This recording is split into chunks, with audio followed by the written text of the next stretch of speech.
Hello बच्चों, let's read the question. The question says, from a solid cylinder whose height is 2.4 centimeter and diameter 1.4 centimeter, a conical cavity of the same height and same diameter is hollowed out.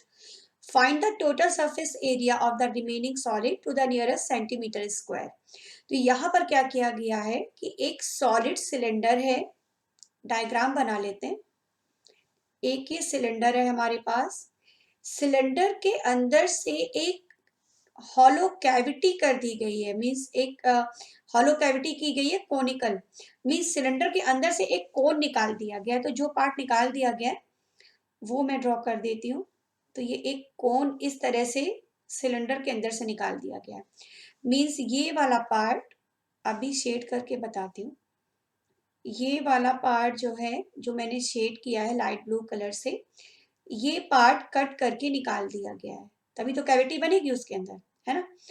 अब जो remaining solid है उसका हमें निकालना है total surface area. Points ले लेते हैं A B C D, centre suppose O है, ठीक है। अब पहले डिस्कस कर लेते हैं कि रिमेनिंग एरिया निकलेगा कैसे, और फिर फॉर्मूले की हेल्प से उसे निकालना शुरू करेंगे। तो सबसे पहले तो इमेजिन करिए कोई एक सिलेंडर है, सिलेंडर के अंदर से कोन निकाल दिया गया, ठीक है। तो जो surface area, total surface area का मतलब हमेशा ये होता है कि हमें जो भी सॉलिड या जो भी शेप हम देख रहे हैं तो बाहर से उसका कितना एरिया हम देख पा रहे हैं।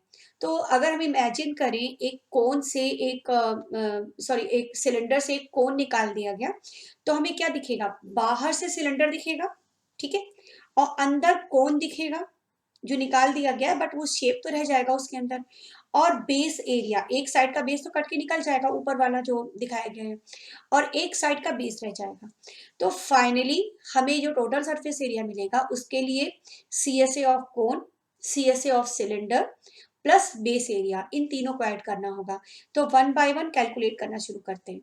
हाइट सेम है दोनों की, कोन की और सिलेंडर की, वो हाइट दे रखी है 2.4 सेंटीमीटर। तो हाइट हो गई 2.4 सेंटीमीटर। डायमीटर वो भी सेम है, वो दिया है 1.4 सेंटीमीटर, डायमीटर दे रखा है 1.4 सेंटीमीटर। तो डायमीटर की हेल्प से हम रेडियस निकाल सकते हैं, रेडियस डायमीटर की हाफ होती है, तो रेडियस हो जाएगी 0.7 सेंटीमीटर। ओके, इन सब कैलकुलेशंस में हमें ये जो कोण निकाला गया है, कोण की स्लैंट हाइट भी निकालनी होगी। कोण की स्लैंट हाइट को हम L से लिखते हैं, स्लैंट हाइट ऑफ कोन, इसको हम लिखते हैं L से, और इसको निकालने के लिए फॉर्मूला है √h² प्लस r²। तो पहले हम स्लैंट हाइट निकाल लेते हैं, फिर सरफेस एरियाज निकालना स्टार्ट करेंगे। तो h कितना है 2.4, ठीक है, और r है 0.7। इसे सॉल्व करके पहले L निकाल लेते हैं। तो ये हो गया 5.76 और 0.49, ऐड करने पर आ जाएगा √6.25, और इसका स्क्वायर रूट हो जाएगा 2.5 सेंटीमीटर। तो L भी निकल आया। अब सरफेस एरिया निकालना स्टार्ट करते हैं।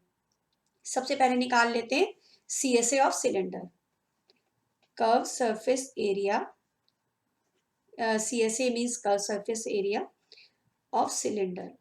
इसका फॉर्मूला होता है 2πRH। सपोज कर लीजिए ये C1 है, तो 2π हो गया 22/7, R है 0.7 और H 2.4। 7 से 0.7 कैंसिल किया 0.1, कंप्लीट मल्टीप्लिकेशन जब हम कर लेंगे न्यूमरेटर में तो हमें मिलेगा 10.56, और ये हो जाएगा सेंटीमीटर स्क्वायर। तो ये तो हमने C1 निकाल लिया, curve surface area of cylinder. अब निकालते हैं curve surface area of cone. Okay, इसे हमने मान लिया C2। फॉर्मूला होता है πRL।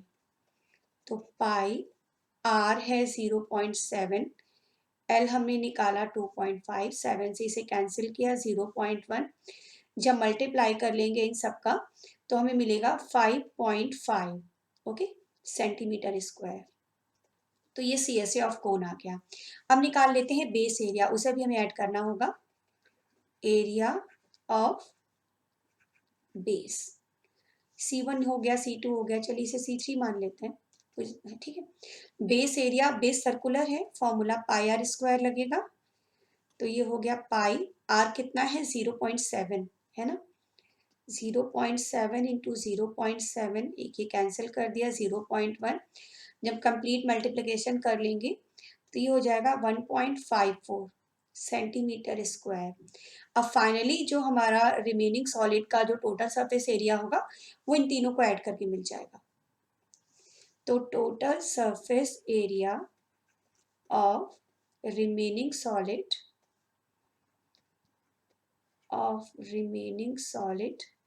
this will be C1 plus C2 plus C3, okay।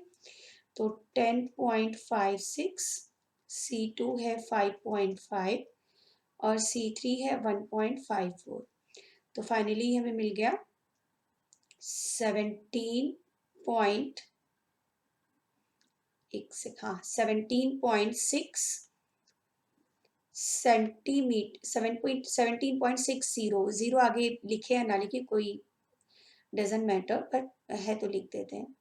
Centimetre square unit एक बार चेक कर लेते हैं, हाँ सेंटीमीटर में ही थी सारी यूनिट्स, 17.60 सेंटीमीटर स्क्वायर। तो ये हमारा फाइनली जो रिमेनिंग सॉलिड था उसका टोटल सरफेस एरिया में मिल गया। Okay, hope you understand it well, thank you.